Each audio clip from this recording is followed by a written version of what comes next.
new arrival at Pine Hollow Wildlife Center came in angry, untrusting, and notorious for attacking anything that moved. He was a young bobcat rescued after being illegally kept as a pet and now dangerously aggressive, lashing out at anyone who dared come near. The seasoned wildlife rehabilitators called him their worst case yet. He'd already sent the Sense veterinarian home with a bandaged hand. The experts was stumped. All their efforts were met with hissing, spitting, rage. But one person saw something else. And she didn't bring training. She brought sandwiches. Everything changed the moment she approached his enclosure.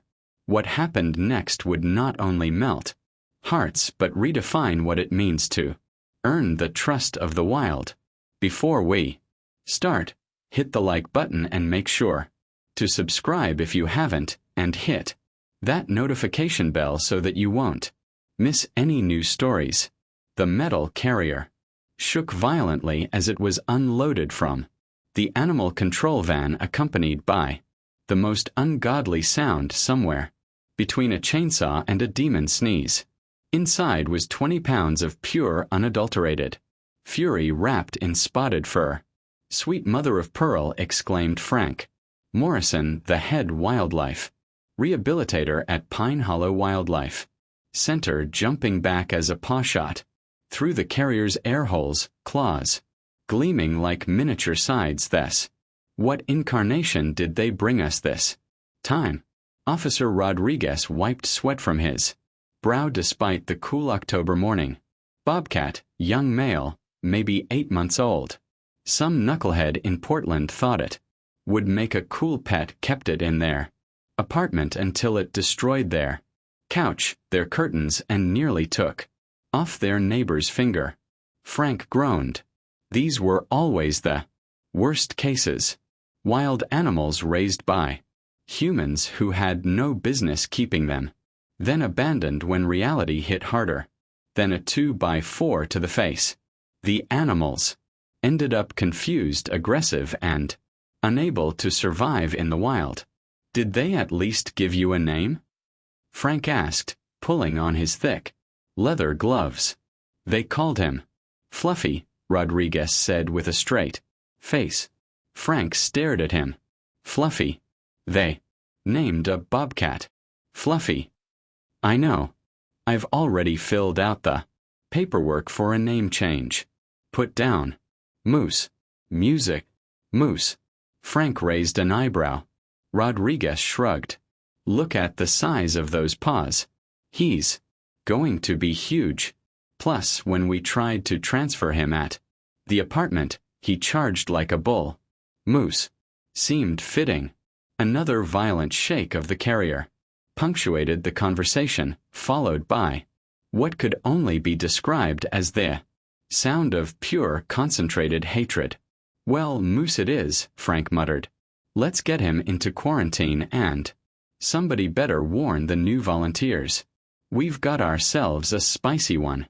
Pine Hollow Wildlife Center sat on 40 acres of Oregon wilderness, a patchwork of enclosures, medical facilities, and rehabilitation areas that had been Frank Morrison's life work for the past 30 years. He'd seen everything from orphaned raccoons to injured golden eagles, but illegally kept wild cats always broke his heart the most.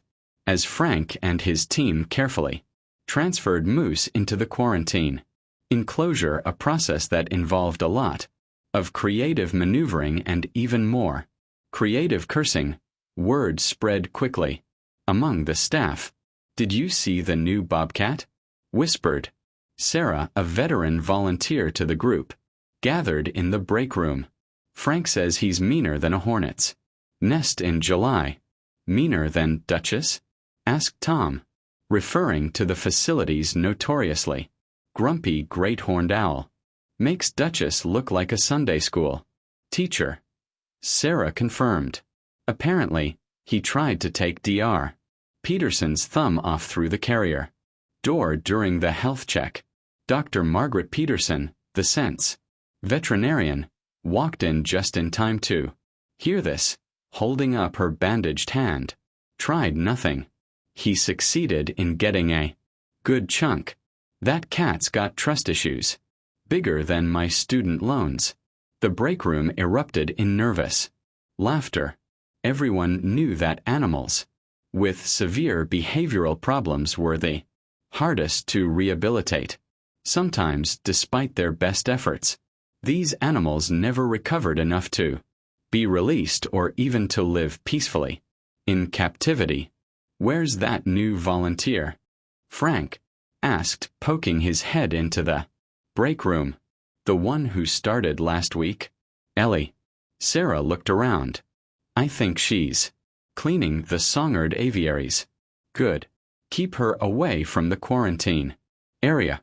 Last thing we need is someone getting hurt because they didn't know what they were dealing with. Ellie Thompson had been volunteering at Pine Hollow for exactly 9 days, and she was living her dream. At 62, after retiring from her job as a high school biology teacher, she'd finally had time to pursue her passion for wildlife.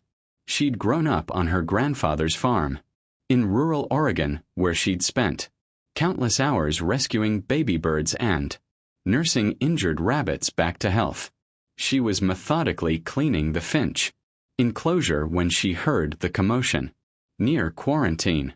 Unable to resist her curiosity, she wandered closer, pushing her wire-rimmed glasses up her nose. What's all the fuss about? She asked Tom, who was standing a safe distance from the quarantine enclosure, holding a pole with a food dish attached to the end.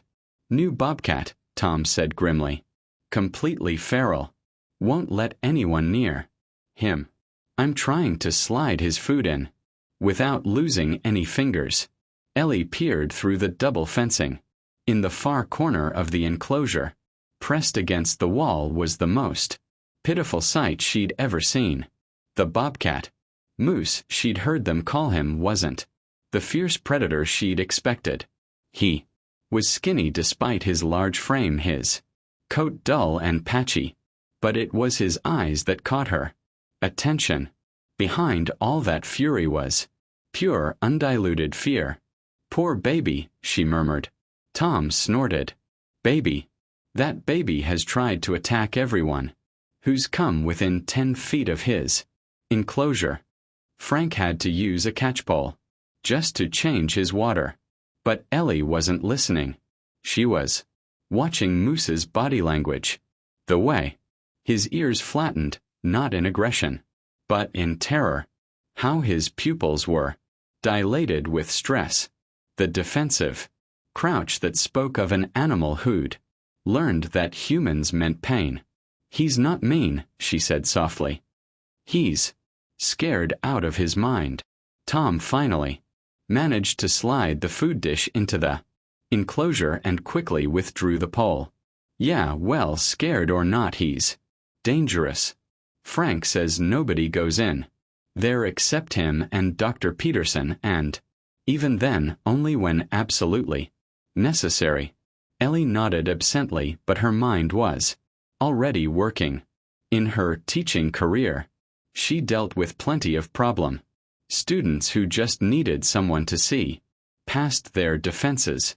How different could a bobcat be? Over the next 2 weeks, Moose lived up to his reputation as the facility's most challenging resident.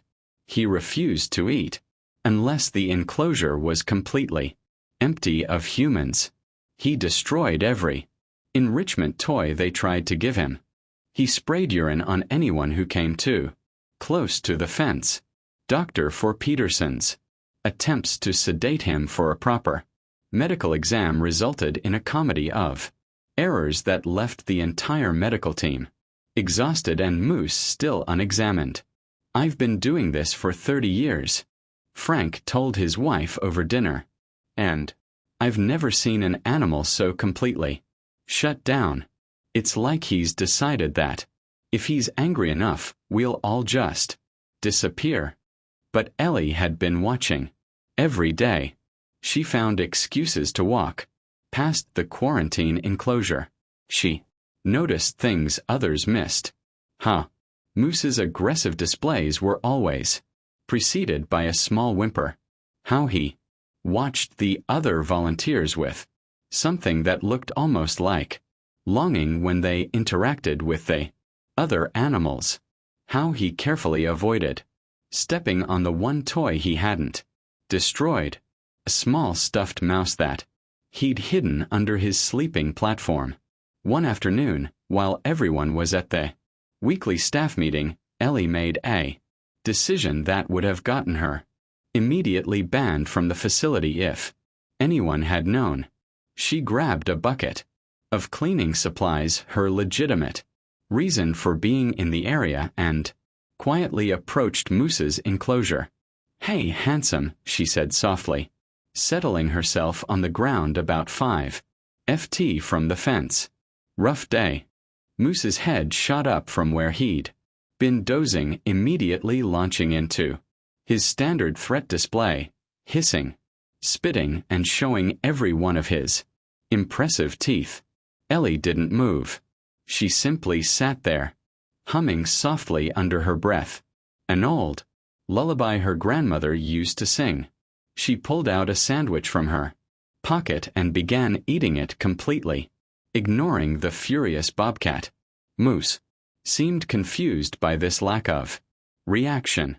His hissing faltered, then stopped. He tilted his head, studying this strange human who wasn't running away or trying to approach him. "I had a cat once," Ellie said conversationally, as if having tea with a friend. "Mr. Whiskers, dumbest name ever I know. He was a stray who showed up at my door one winter, meaner than a snake and twice as likely to bite.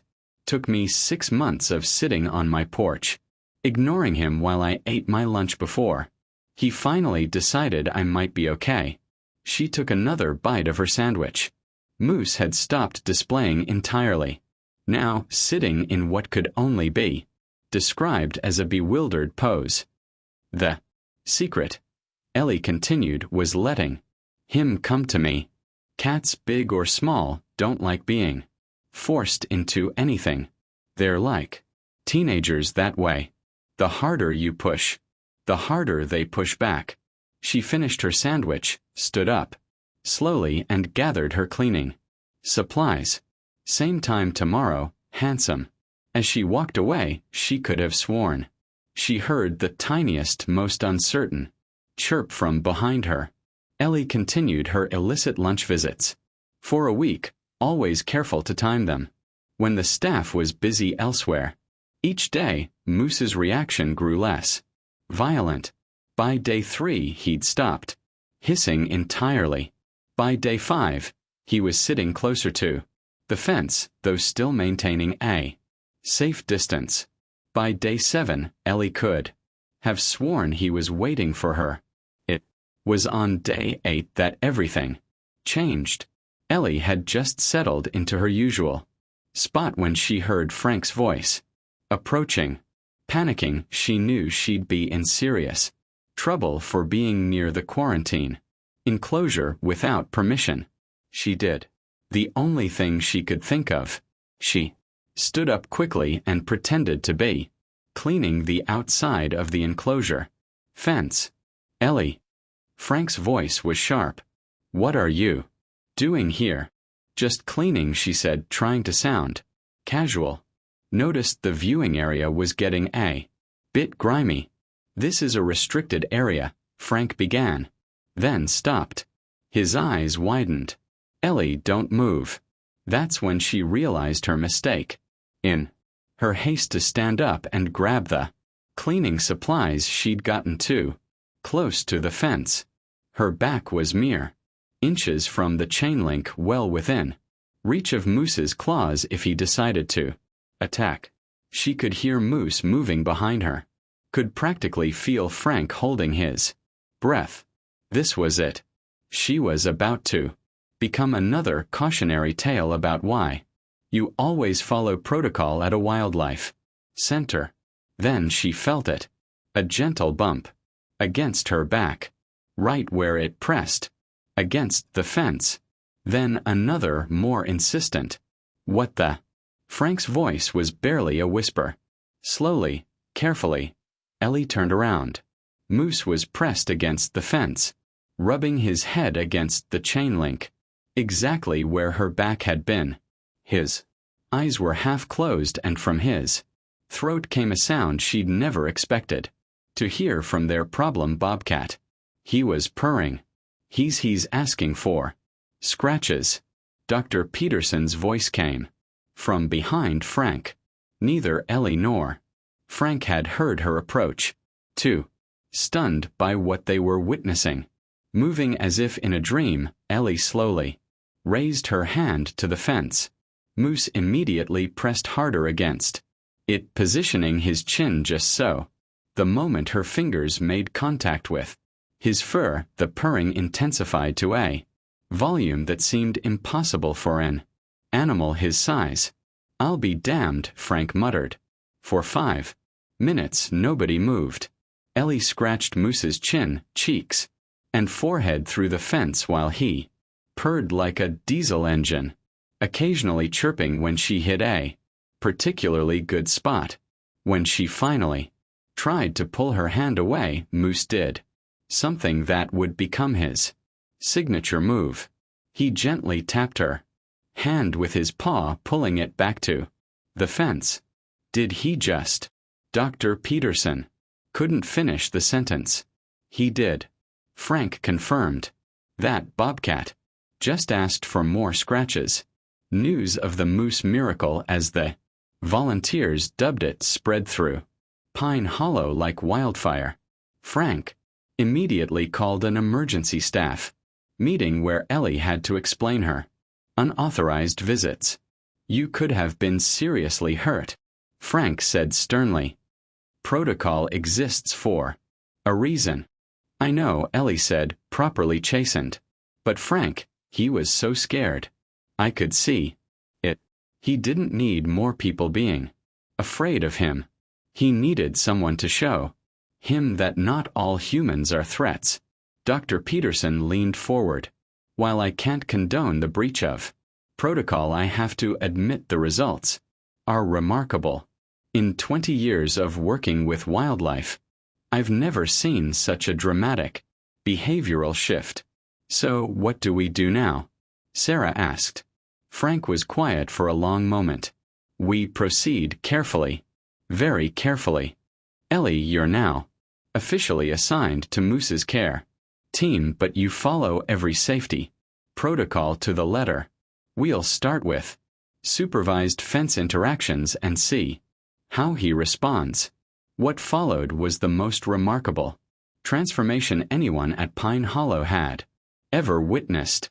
Within days, Moose went from the facility's most dangerous resident to its most affectionate, but only with Ellie. The first time she entered his enclosure with Frank and Dr. Peterson standing by with nets and catchfuls, Moose nearly knocked her over in his enthusiasm. He headbutted her legs, purring so loudly it echoed off the walls. And when she sat down, he immediately climbed into her lap. "This is a wild bobcat," Dr. Peterson said faintly. "They don't do this. They just don't." But Moose did. He followed Ellie around his enclosure like a lovesick puppy. He chirped conversations at her that she pretended to understand. He brought her gifts, usually his toys, or particularly interesting sticks. And the chin scratches. Oh, the chin scratches. He's turned into a chin scratch addict. Tom laughed, watching Moose perform his now famous paw tap when Ellie dared to stop scratching. "Look at him. He's trained her."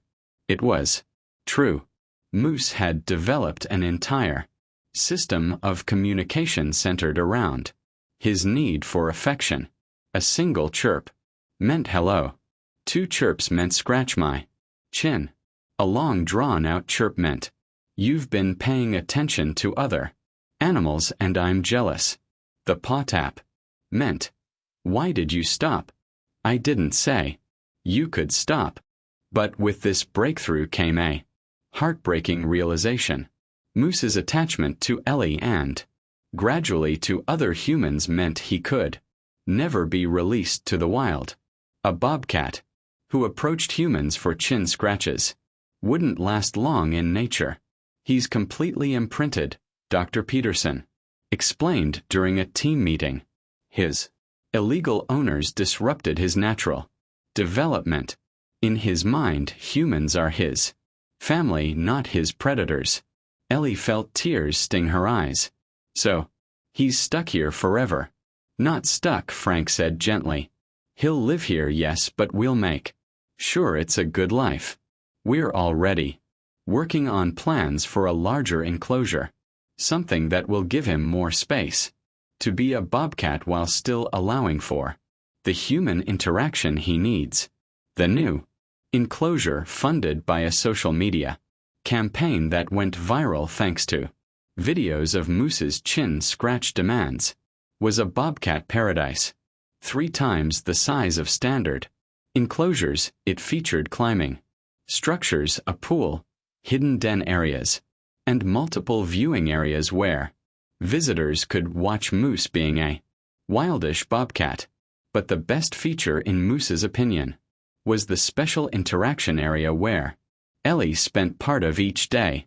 As she approached each morning, Moose would bound down from whatever tree he'd been lounging in, chirping his elaborate greeting. Good morning to you too, sir, Ellie would say, settling onto the bench that had been installed specifically for their sessions. Ready for your morning spa treatment. Moose would immediately assume the position, head tilted, eyes closed in anticipation, purr already rumbling. If she took too long getting settled, the paw tap would begin.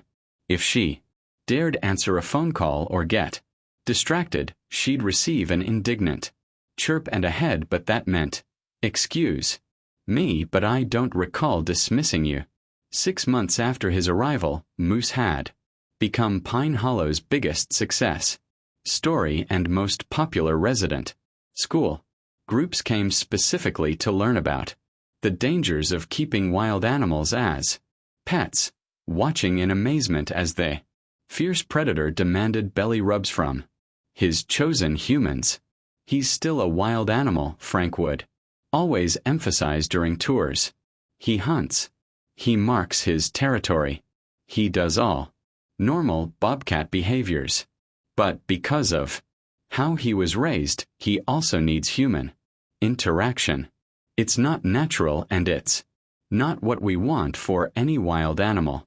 Moose can never be truly wild because someone thought a bobcat kitten would make a cool pet. But if Moose minded his captive life, he didn't show it. He had everything a bobcat could want: space to roam live, prey to hunt, humanely raised mice and rabbits, hiding spots for when he felt antisocial, and most importantly a steady supply of chin scratches from his devoted human staff. You saved him, Dr. Peterson told Ellie one afternoon, watching Moose attempt to groom Ellie's hair with his rough tongue. I honestly thought we'd have to consider euthanasia. He was so aggressive, so stressed, but you saw past that. Ellie smiled, gently pushing Moose's head away from her hair. He saved himself. He just needed someone to show him it was safe to trust again. Moose chirped his agreement, then performed his signature paw tap. Clearly, this emotional conversation was cutting into valuable chin scratch time.